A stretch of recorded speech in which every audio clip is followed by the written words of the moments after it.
आम्ही कधी जातीपातीत भेदभाव केला नाही।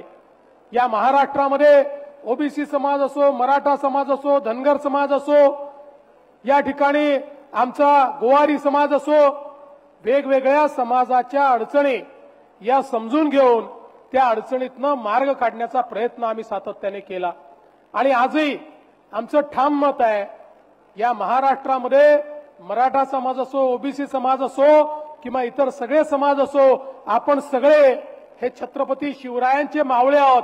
छत्रपती शिवरायांनी 18 पगड जातींना सोबत घेऊन त्या ठिकाणी स्वराज्याची निर्मिती केली आणि त्या ठिकाणी हा एकोपा होता, सगळे लोक सोबत होते। म्हणूनच छत्रपती शिवाजी महाराजांचं स्वराज्य हे या देशामध्ये आपल्या सर्वांचं पहिलं असं राज्य ठरलं की ज्याने गुलामगिरीच्या बेड्या तोडल्या। गुलामगिरीच्या बेड्या जर तोडायच्या असतील तर समाजातले वाद दूर करावे लागतील आणि सगळ्या समाजांना एकत्रितपणे पुढे न्यावं लागेल। आणि म्हणून मी पुन्हा एकदा या ठिकाणी सांगतो, कुठल्या समाजाचं काढायचं, दुसऱ्या समाजाला द्यायचं, अशा प्रकारची कुठली भूमिका हे सरकार तरी कधी स्वीकारणार नाही।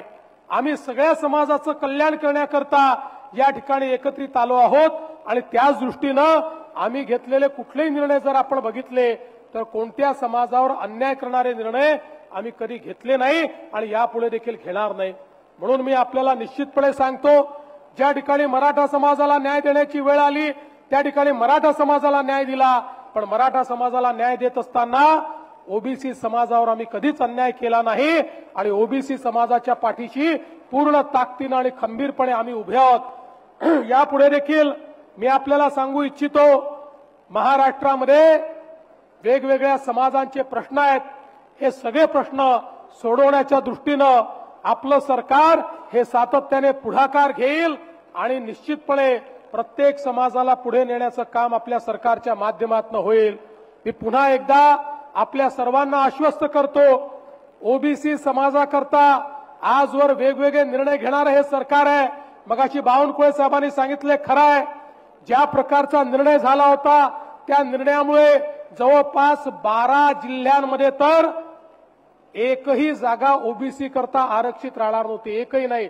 एकही ओबीसीचा नगरसेवक, जिल्हा परिषद सदस्य, ग्रामपंचायत सदस्य त्या ठिकाणी राहिला नसता।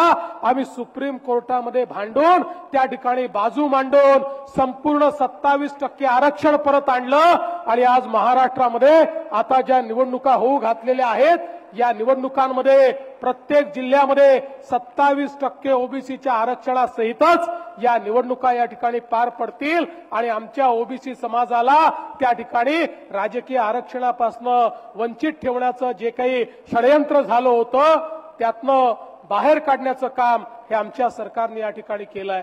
आणि म्हणूनच आजचा दिवस अत्यंत महत्त्वाचा आहे। दिवसभरातील घडामोडींचा आढावा घेण्यासाठी पाहत रहा N24 मराठी न्यूज चॅनल।